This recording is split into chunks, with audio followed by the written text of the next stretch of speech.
There's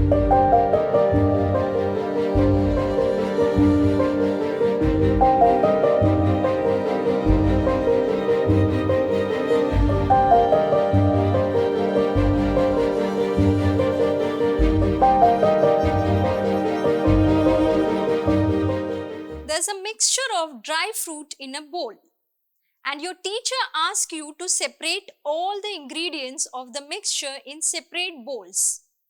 What characteristics of the dry fruits will help you to separate them from each other? Their visual appearance, right? What if the teacher asks you to blindfold yourself and then separate? Yes, you would touch and feel the texture of the dry fruits and separate them accordingly. Now, let us take the case of living tissue. A living tissue is made up of different kinds of organic compounds. How will we find the compounds present in a particular living tissue? We need to perform a few experiments or chemical analysis to find out the compounds present in the tissues. For the chemical analysis to be performed, we first have to take any living tissue. Say it's a piece of potato. The taken piece has to be grounded in trichloroacetic acid using a mortar and pestle. When we grind it well, we get a slurry. The slurry obtained has to be filtered using a cheesecloth. Once the slurry is filtered, we'll obtain two fractions. One is the filtrate, which is acid soluble fraction, and the other is retentate, which is acid insoluble fraction. The organic compounds are usually present in the acid soluble pool. The proper extraction process of the organic compounds, that is the isolation and purification, and the analysis of these compounds will be studied in higher classes. The analytical techniques applied to each compounds give an idea about their molecular formula and their chemical structure. Now, what are biomolecules? Biomolecules are all the carbon containing organic compounds found in a living organism. But there are many inorganic compounds too inside a living organism. How do we find organic compounds in the living tissues? To know the inorganic compounds present in the living tissue, a few small pieces of tissue has to be taken and weighed. This will be the wet tissue. The tissue is then to be dried in the sun or is to be dried using hot air lamina.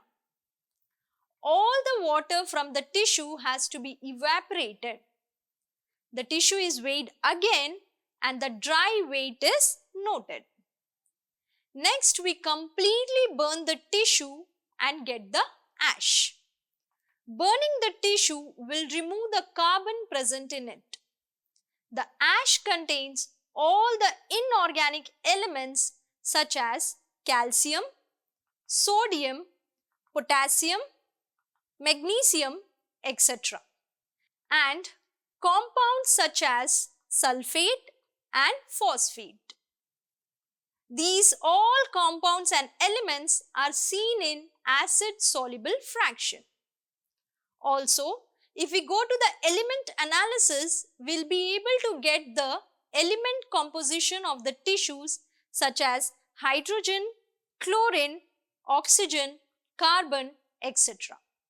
If we look through the chemistry point of view, we'll be able to find many functional groups such as aldehydes, ketones and aromatic hydrocarbons.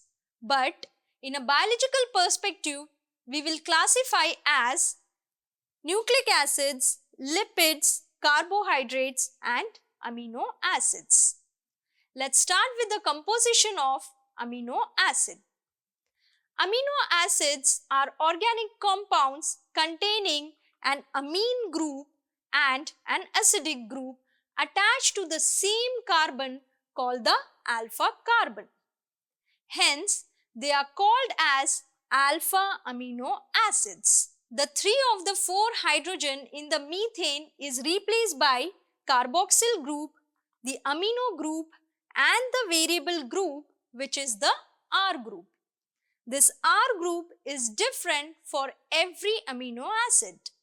For example, the R group in proteinaceous amino acid could be hydrogen as in glycine, a methyl group as in alanine and hydroxymethyl group as in serine.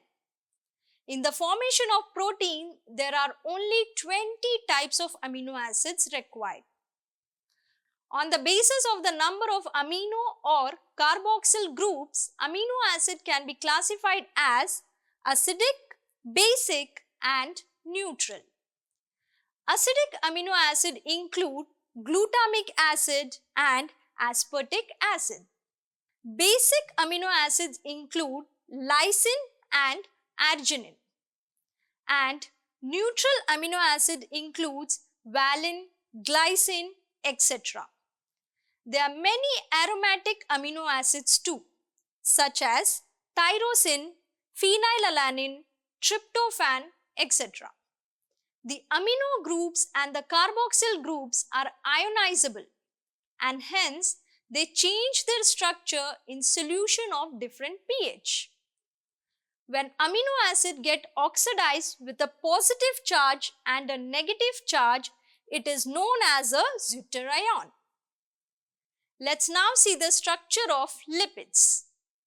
Lipids are made up of fatty acids and glycerols. Fatty acids are simple. They have a carboxyl group attached to an R group. The R group in fatty acid could be a methyl group, ethyl group or R group with higher number of carbon atoms such as palmitic acid with 16 carbon atoms and arachidonic acid with 20 carbon atoms. Fatty acid can also be saturated or unsaturated. Saturated fatty acids are without double bond, while unsaturated fatty acids are with one or more double bonds. The next component of lipid is glycerol. Glycerol is a trihydroxypropane. The fatty acids and glycerol are bound with ester bonds to form glycerides. They then can be called as monoglycerides, diglycerides or triglycerides depending on the number of fatty acids present in them. If the melting point of the lipid are low, they are called as oils, and if the melting points of the lipid is high, they are known as fats. Some lipids also have phosphorus attached to it, and they are known as phospholipids. Phospholipids are one of the main constituent of the cell membrane. You have already studied the structure of nucleic acid in your 10th grade, didn't you? Nucleic acids have nitrogen bases with heterocyclic rings. Adenine, guanine, cytosine, uracil and thymine are the nitrogen bases of nucleic acid. These nitrogen bases are attached to sugar groups, ribose in RNA and deoxyribose in DNA. A nitrogen base attached to a sugar groups forms the nucleosides like adenosine, guanosine, cytidine, uridine and thymidine. And the nucleotides are adenylate acid, thymidylate acid, guanylic acid, uridylic acid and cytidylate acid. The polymer of nucleotides is known as DNA or RNA depending on the sugar and nitrogen base in them.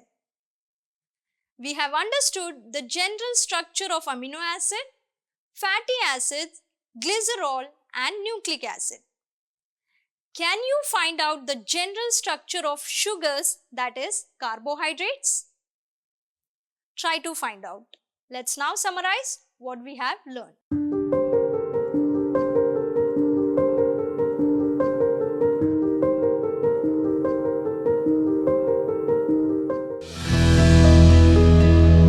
Manorama Horizon. Learning made simple.